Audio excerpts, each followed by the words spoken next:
Assalamualaikum warahmatullahi wabarakatuh. Rahayu Rahayu Sagung Dumadi. Muslihat Mataram manfaatkan rakyat Surabaya taklukkan Sunan Giri.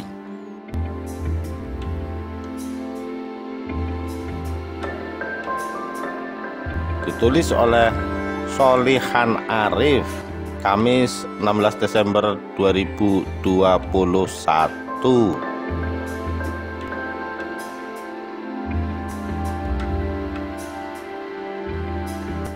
Sultan Agung Hanyokrokusumo Gusar.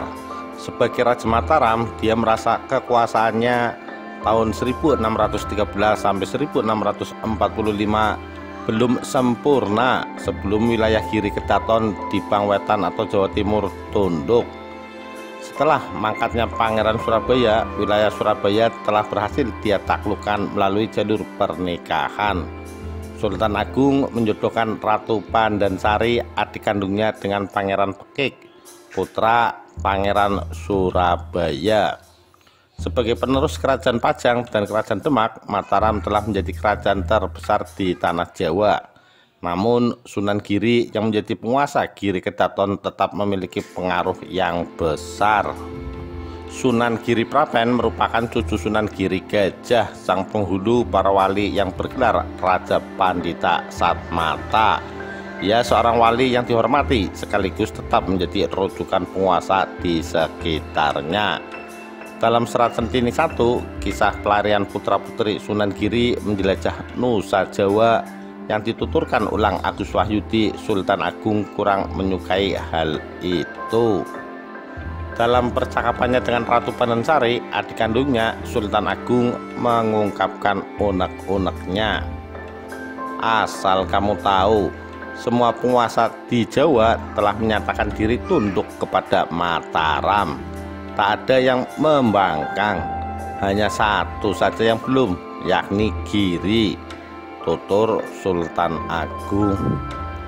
Giri yang sekarang bernama Gresik merupakan wilayah merdeka. Nama Giri mulai dikenal sejak Sunan Giri Gajah atau Raden Paku mendirikan pondok pesantren sekitar tahun 1480-an. Sebelumnya wilayah tersebut bernama Tandes atau Garawasi. Mendengar unek-unek Sultan, kepala Ratu Pandansari hanya mengangguk-angguk. Dia tahu yang dimaksud kakak kandung yang juga sekaligus rajanya. Sampai saat ini aku belum memutuskan untuk memerangi Giri, sebab sesuai ramalan masa lalu hanya suami Nyimas saja yang mampu menundukkan Giri, karena suamimu itu, Pangeran Pekik, lebih luhur sebagai keturunan Ngampel Denta serta menang dalam keaslian ilmu, tambah Sultan Agung. Pangeran Pekik merupakan keturunan langsung Sultan Ampel atau Ngampel Denta. Keturunannya diyakini lebih luhur dan ilmunya lebih asli dibanding keturunan Giri, sebab Sunan Giri merupakan murid dan sekaligus menantu Sunan Ampel.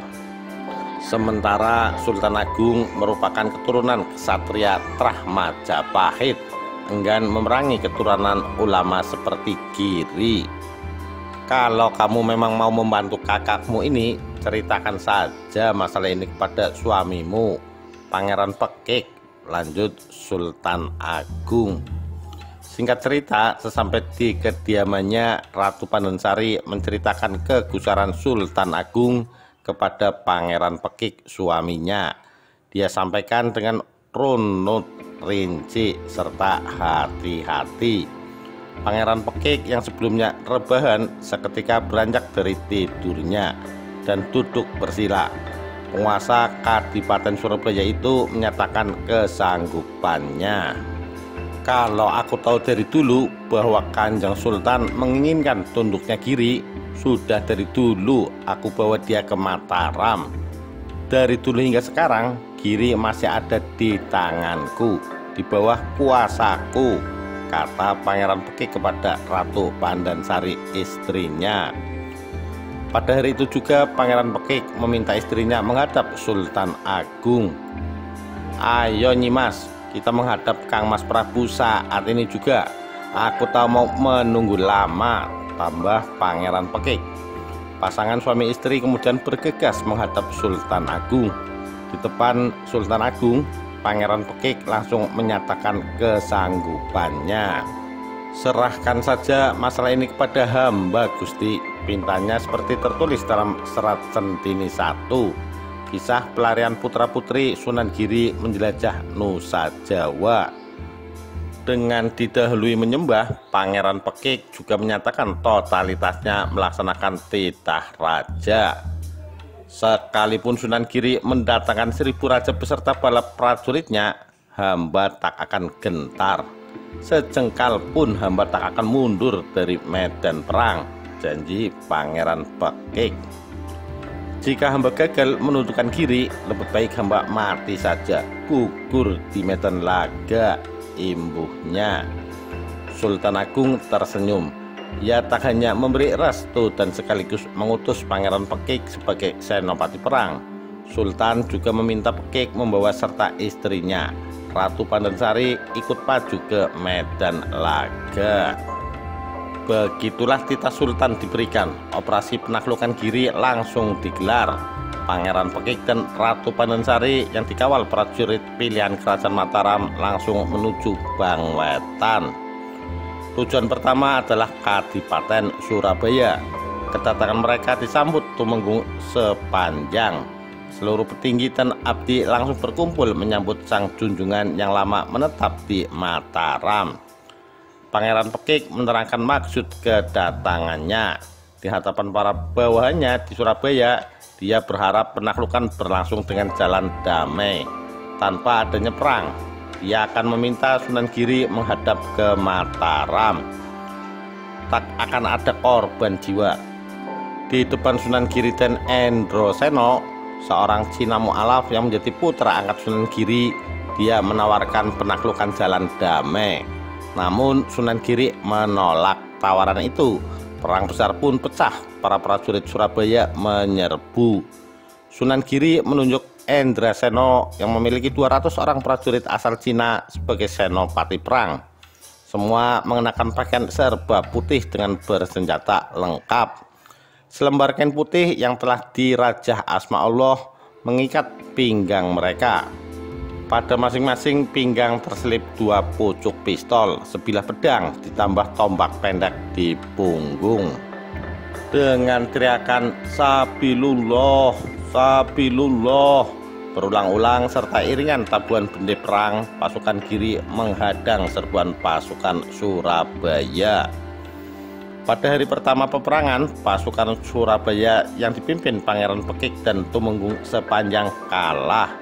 Banyak yang terbunuh dan kocar-kacir. Yang selamat meninggalkan medan pertempuran dan memilih kembali ke Surabaya. Pangeran Pekik merasa sedih, kepalanya hanya bisa tertunduk lesu. Melihat suaminya yang patah semangat dan pasukan Surabaya yang tidak lagi bergairah bertempur, Ratu Pandansari menawarkan diri maju ke medan laga. "Kalau Kang Mas mengizinkan, saya akan mencobanya. Saya mau mengobarkan semangat perang mereka. Siapa tahu bisa berhasil," pinta Ratu Pandansari kepada Pangeran Pekik dan diizinkan. Ratu Pandansari langsung berganti pakaian satria perang. Di depan orang-orang Surabaya, adik kandung Sultan Agung itu mengatakan dirinya sekarang yang menjadi pemimpin perang. Selain membakar semangat dengan retorika, Ratu Pandansari juga membagi-bagikan hadiah pakaian dan uang kepada pasukan yang bersedia kembali maju ke medan perang. "Kedatanganku ke sini dibekali berbagai macam pakaian yang indah serta uang 8.000 rial lebih. Itu semua akan aku hadiahkan kepada kalian semua, semuanya," Pekik Pandansari. Upaya Pandansari berhasil. Bendera perang ditabuh. Pasukan Surabaya dengan pakaian warna-warni kembali menyerbu Giri. Sementara di kiri kedaton Sunan Giri lengah. Kocar-kacirnya pasukan Surabaya dianggap mereka sudah gentar dan tidak berani menyerang kembali. Pasukan Surabaya tiba di saat Sunan Giri tengah bersantai dengan Endraseno, putra angkatnya. Di saat pasukan Endraseno belum sepenuhnya siap, orang-orang Surabaya langsung menerjang, saling tikam, saling tebas, saling tusuk antara orang-orang Giri dan orang Surabaya tak terelakkan. Dalam waktu singkat, pasukan Surabaya berhasil menaklukkan Giri. Tak ada satupun pasukan Endraseno yang nekat melawan, disisakan. Semuanya dihabisi. Endraseno sendiri tewas setelah peluru menembus tubuhnya dan dirajang pasukan Surabaya. Melihat pasukannya telah habis, Sunan Giri menyerah. Dia menyatakan takluk kepada kerajaan Mataram dan bersedia saat Pangeran Pekik membawanya menghadap Sultan Agung. Dalam kericuhan perang tersebut, ketiga putra-putri Sunan Giri yakni Jayeng Resmi, Jayeng Sari, dan Niken Rancangkapti memilih menyelamatkan diri. Mereka meninggalkan Giri Kedaton. Ketiganya berpisah satu sama lain, yang kelak peristiwa perpisahan mereka itu diabadikan di dalam kitab Serat Centini.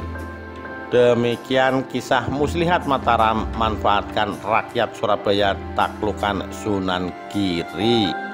Sekian, terima kasih. Wassalamualaikum warahmatullahi wabarakatuh.